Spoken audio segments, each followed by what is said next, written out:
Yang saya hormati Bapak Kepala SMP Satu Bermayu, Bapak Ismail Jasmine. Yang saya hormati Bapak Ibu Guru yang selalu bahagia dan semangat untuk mengajar. Punten Bapak Ibu Guru, pada hari ini saya mendapat tugas dari PGP atau CGP tentang aksi nyata, yaitu tentang pembebasan modul 1.4 tentang budaya positif. Jadi saya minta waktu sebentar saja mungkin untuk dokumentasi agar ini nantinya rencana mau diupload di YouTube sebagai bukti aksi nyata tentang pembebasan atau sosialisasi modul 1.4 ini kepada Bapak Ibu Guru. Jadi biar saya setelah melaksanakan tugas seperti itu, pembebasan ini kepada Bapak Ibu Guru. Jadi mungkin ini hanya sekedar sharing saja. Ada Bapak Ibu Guru yang sudah tahu atau sudah paham, ya mohon kita saling menambahkan atau mengingatkan, barangkali memberi masukan juga kepada saya tentang modul 1.4 ini tentang budaya positif. Oke, Bapak Ibu Guru mungkin sudah paham ya apa itu budaya positif. Apa itu budaya positif, Bapak Ibu Guru? Budaya itu kebiasaan, ya. Kebiasaan, kegiatan-kegiatan yang baik, ya, yang dilaksanakan di sekolah kita. Tentunya budaya positif ini harus dilakukan oleh semua, bukan hanya oleh siswa. Kita seringkali menyuruh siswa rajin belajar. Kita sering menuntut siswa datang tepat waktu, sedangkan Bapak Ibu gurunya tidak tepat waktu. Tentunya di sini adanya ketidakkompakan, ya, antara siswa dengan guru. Budaya positif itu tentunya harus dilaksanakan oleh semua, mulai dari pimpinan, guru, TU, bahkan semua stakeholder yang ada di sekolah harus ikut melaksanakan yang namanya budaya positif. Nah, di sini ada suatu video sebetulnya, tapi saya tidak akan ini biar cepat saja. Artinya maksud dari video ini dipaksa agar terbiasa. Jadi memang siswa itu ada di sini, kita akan nanti ada motivasi intrinsik, ada motivasi ekstrinsik. Nah, artinya nanti di sini ada motivasi ekstrinsik itu apa? Itu yang tentunya ada peraturan. Peraturan yang ada di sekolah ini itu bersifat memaksa. Tapi itu hanya bersifat jangka pendek. Artinya tidak dari kesadaran siswanya. Nah, yang lebih ditonjolkan untuk menciptakan budaya positif adalah motivasi intrinsik. Jadi bagaimanapun caranya kita menghukum anak, ya, tetap aja akan berulang kembali. Kenapa? Karena dia tidak muncul dari kesadaran dirinya, ya, tapi karena keterpaksaan. Sama dengan kita juga mungkin Bapak Ibu guru, ya. Kalau kita dipaksa hadir, kalau kitanya masih males, tidak ada motivasi intrinsiknya, ya tetap akan kembali lagi seperti itu. Jadi, nah di sini kita akan membahas bagaimana memunculkan motivasi intrinsik dan motivasi ekstrinsik. Sekarang ada pertanyaan pemantik. Apakah setuju atau tidak? Yang pertama, hukuman dapat mendisiplinkan anak. Setuju tidak Bapak Ibu guru? Setuju. Yang kedua, pemberian hukuman dengan hal positif seperti membaca atau membersihkan halaman sekolah dapat meningkatkan disiplin anak. Setuju. Yang ketiga, memberi penghargaan dapat meningkatkan motivasi belajar anak. Mungkin ini adalah 3 hal yang kita lakukan, ya, agar siswa-siswa kita, terutama yang karena kita kan mendidik siswa itu agar disiplin, agar membiasakan budaya positif.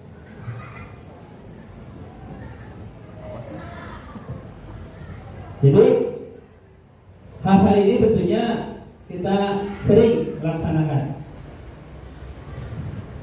Nah, dalam pembiasaan ini ada beberapa tema beberapa topik. Yang pertama, disiplin positif dan nilai-nilai kebajikan universal, teori motivasi, hukuman dan penghargaan, restitusi, keyakinan kelas, kebutuhan dasar manusia dan dunia berkualitas, restitusi atau 5 posisi kontrol, dan segitiga restitusi.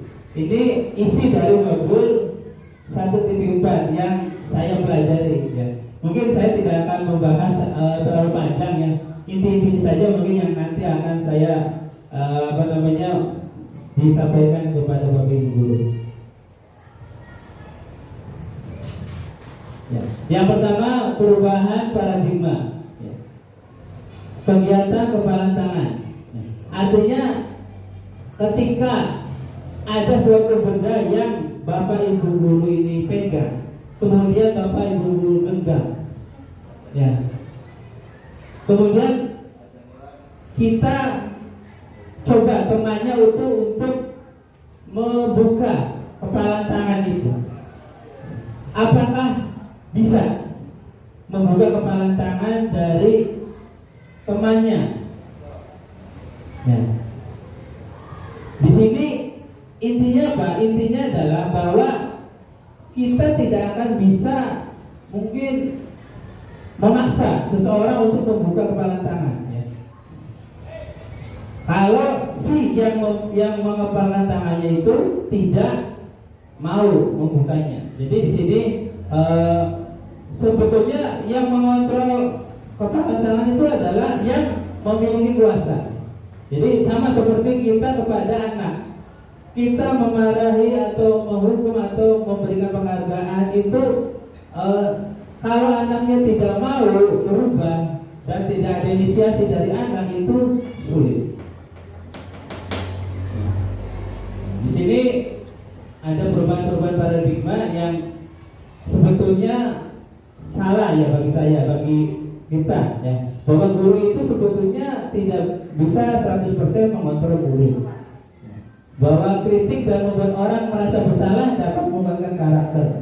Bahwa semua pengetahuan positif, efektif, dan bermanfaat. Ilusi bahwa orang dewasa memiliki hak untuk memaksa. Ini adalah paradigma yang sebetulnya itu kita harus ada perubahan ya.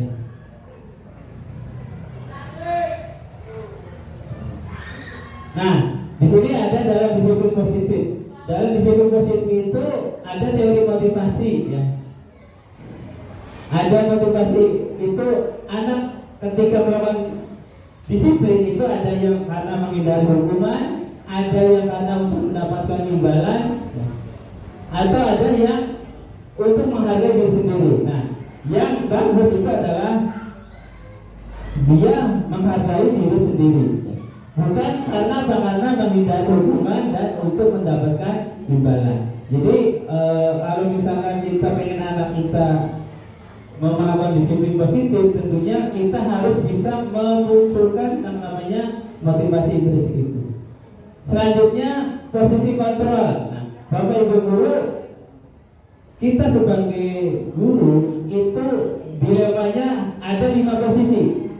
Ya, dalam menghukum anak, apakah sebagai penghukum, apakah yang kedua sebagai pembuat rasa bersalah, yang ketiga sebagai teman, yang keempat sebagai pemantau, dan yang kelima sebagai manajer.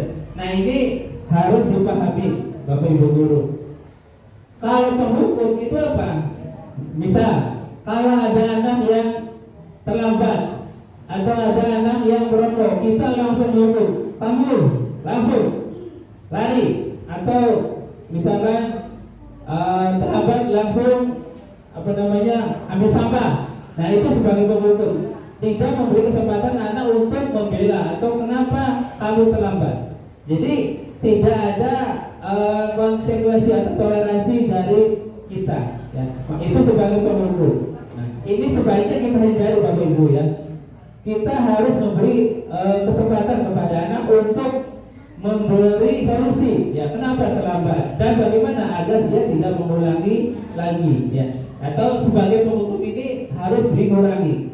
Yang kedua, membuat rasa bersalah ya. Kalau misalkan ya, kamu ini membuat ibu kecewa, kamu ini membuat bapak kecewa sehingga anak itu merasa bersalah.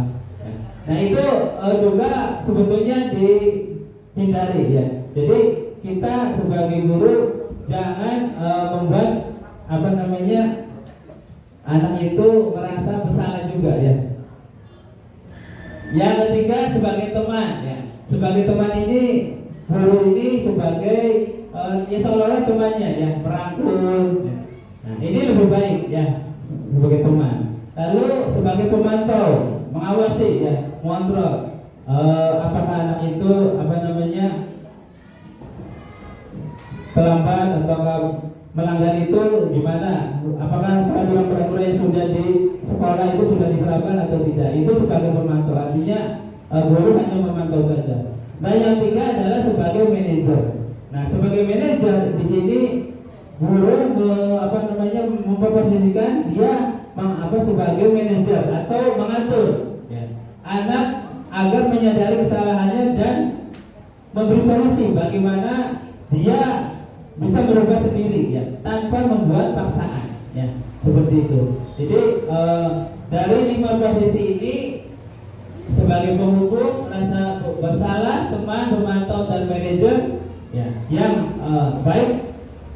paling baik adalah sebagai manajer ya. Bapak Ibu guru nanti dari posisi manajer ini kita akan membahas yang namanya segitiga restitusi. Segitiga restitusi itu ada tahapan-tahapannya: menstabilkan identitas, validasi kebutuhan, menayangkan keyakinannya.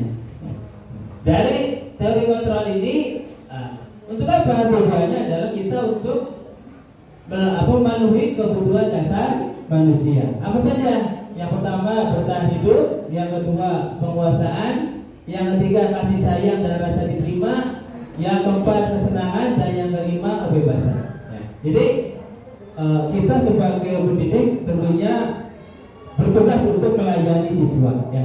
Melayani siswa itu tentunya kebutuhan siswa lah yang harus kita penuhi. Ya. Apa saja kebutuhannya? Nah ini. Ya. Jadi siswa itu diharapkan dia mendapatkan bertahan hidup, penguasaan, kasih sayang, kesenangan, kebebasan. Jadi sekolah itu bukan kurungan, bukan penjara ya. Jadi kita harus membuat sekolah adalah lingkungan belajar yang menyenangkan, yang membuat anak senang sekolah itu ya. Bukan anak merasa tertekan, apalagi merasa takut dengan bapak ibu guru ya. Wah, bapak ibu gurunya galak-galak. Ya, saya juga merasa masih banyak kekurangan ya bapak ibu guru, masih belajar ya. Nah, mari kita menciptakan budaya positif ini bersama-sama ya, dengan menciptakan lingkungan belajar yang menyenangkan.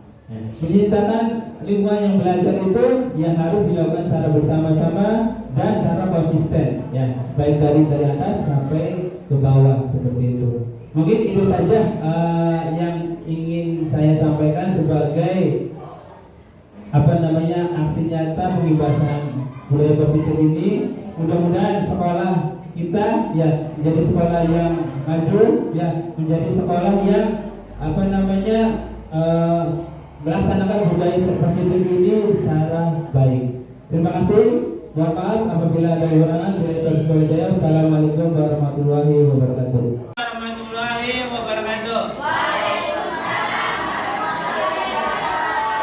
Bagaimana kabarnya anak-anak hari ini? Baik. Ada yang tidak masuk hari ini? Alhamdulillah, semoga kita selalu diberi kesehatan ya, dan kekuatan agar bisa belajar dengan baik. Anak-anak, pada hari ini Bapak sebelum belajar Bapak akan membuat keyakinan kelas ya. Kalian tahu apa itu keyakinan kelas? Keyakinan kelas adalah nilai-nilai yang kita harapkan dilakukan oleh semua siswa ya, di kelas. Jadi dengan keyakinan kelas kalian nanti akan mentaati ya, segala keyakinan yang sudah disepakati. Kalian tentunya ingin belajar di sekolah itu dengan aman, dengan nyaman, dengan tertib. Betul? Ya, jadi sekolah tidak mungkin kalau belajar misalkan datang semaunya sendiri, ya, atau belajar tidak serius, atau ketika belajar di luar. Ya.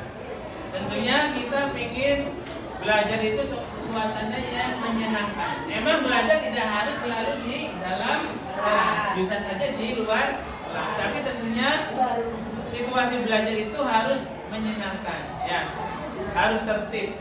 Nah, kira-kira apa yang ingin kalian harapkan? Nilai-nilai apa yang ingin kalian harapkan diterapkan di kelas ini atau pada umumnya di sekolah kita agar SMP Negeri 1 Indramayu menjadi sekolah yang maju, ya, menjadi sekolah yang tertib, yang nyaman siswa-siswanya dalam belajar. Paham ya? Coba nanti kalian pikirkan nilai-nilai apa yang ingin kalian terapkan, ya, di sekolah kita atau di kelas kita ini. Silakan nanti masing-masing maju ke depan untuk menyampaikan atau menuliskan, ya, apa keyakinan kelas yang ingin kalian terapkan di kelas ini atau di sekolah ini. Nanti kalian maju di depan, ya, untuk menulisnya satu persatu. Bapak tulis di sini keyakinan kelas, ya. Kelas 7C.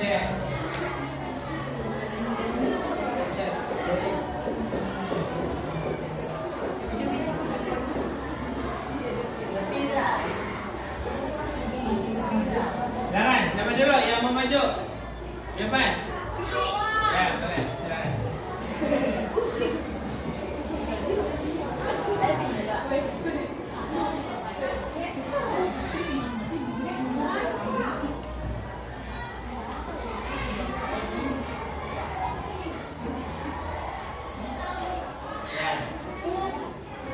Terima kasih kepada dia, ya, yang menyampaikan usulan keyakinan kelasnya adalah datang tepat waktu. Sepakat tidak? Sepakat, ya. Jadi kalian harus datangnya tepat waktu, ya. Kenapa datang tepat waktu?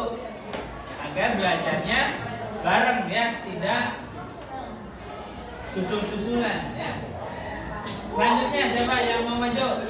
Ya, sok.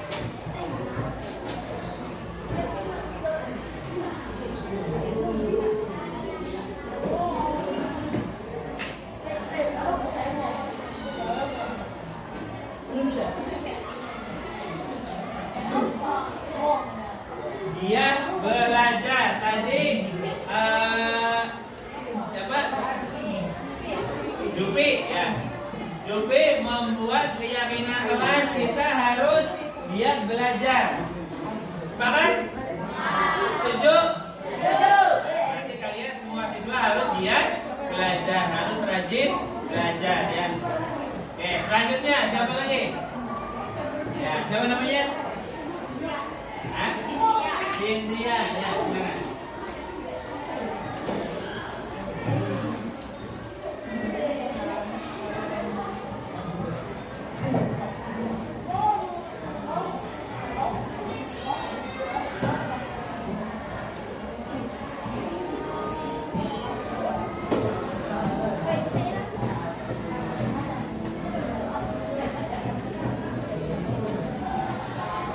India mengusulkan mengikuti tata tertib sekolah, betul? Setuju? Betul, ya. Selanjutnya siapa lagi? Ya, Sam. Arfa, ya.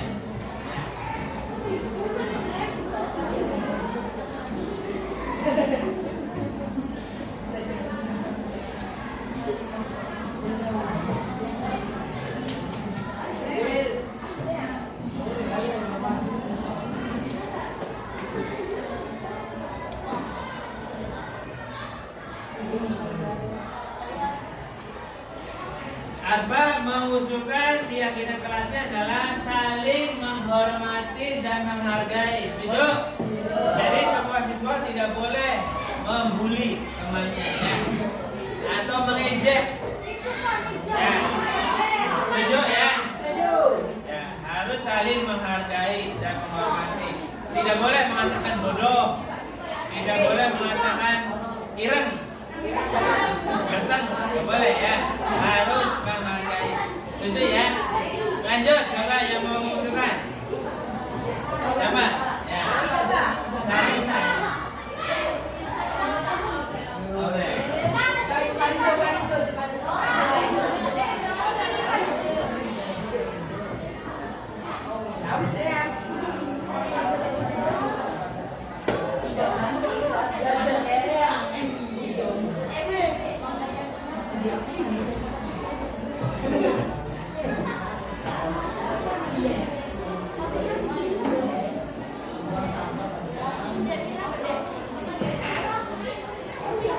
Aurel mengusulkan keyakinan kelasnya adalah membuang sampah pada tempatnya.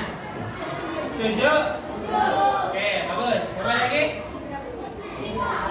Ya. Nah.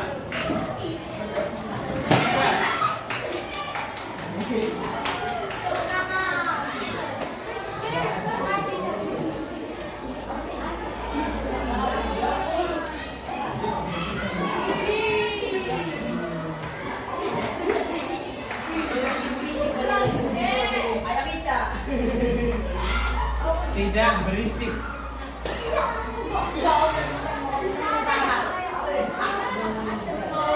Tidak ribut. Baca. Setuju? Setuju. Siapa lagi? Ya, yang belum. Siapa yang belum? Itu.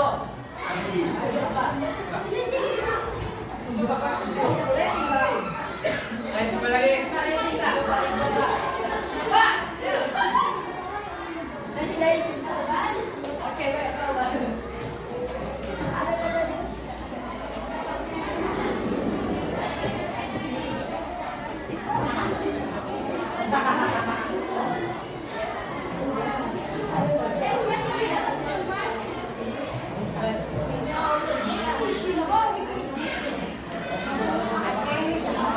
Berdoa sebelum belajar.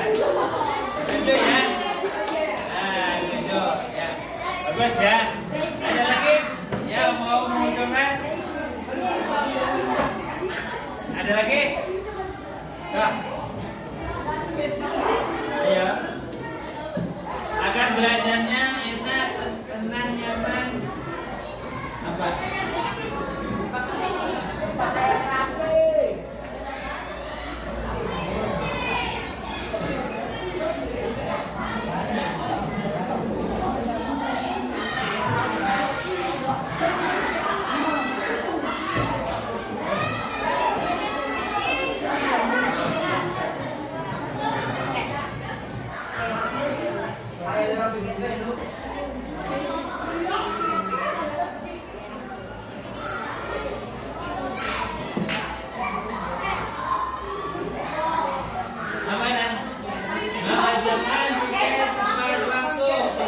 Itu berarti harus sesuai dengan jadwal ya, dan tepat. Bagus, betul ya. Tidak piket itu kan harus dilaksanakan secara bersama-sama dan harus tepat sesuai jadwalnya. Bagus ya. Sampai lagi. Ya.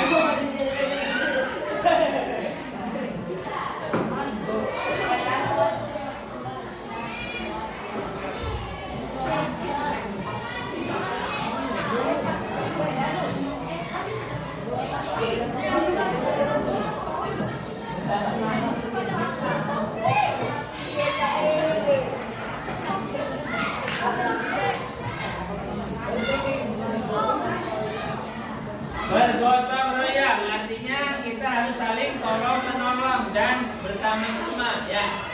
Ketika piket, ya, tapi tidak boleh bergotong royong ketika ulangan ya. Kalau ulangan boleh tidak bergotong royong. Ada lagi yang mau mengusulkan? Ya.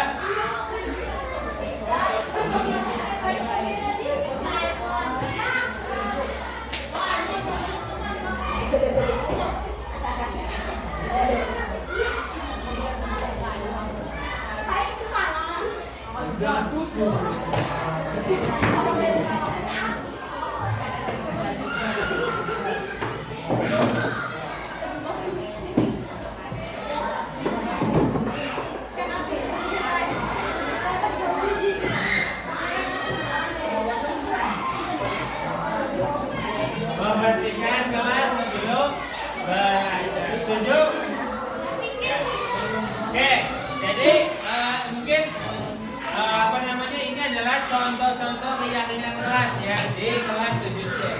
Jadi keyakinan kelas ini harus dilaksanakan oleh seluruh siswa. Setuju tidak? Tidak boleh ada siswa yang melanggar. Ya tidak ada siswa yang kalau nanti kalian melanggar nanti akan Bapak panggil. Karena kalian berarti tidak konsekuen, ya, tidak konsisten menyepakati keyakinan kelas yang sudah kalian buat. Oke, anak-anak semua, ini adalah contoh-contoh keyakinan kelas dan alhamdulillah kita sudah membuat keyakinan kelas bersama-sama. Mudah-mudahan keyakinan kelas ini kita laksanakan bersama-sama agar apa? Agar belajar kita bisa nyaman, bisa tertib, bisa disiplin semuanya, menerapkan keyakinan kelas yang sudah kita buat. Mungkin itu saja yang bisa Bapak sampaikan. Ya, mudah-mudahan keyakinan kelas ini disepakati semuanya. Bila itu, assalamualaikum warahmatullahi wabarakatuh.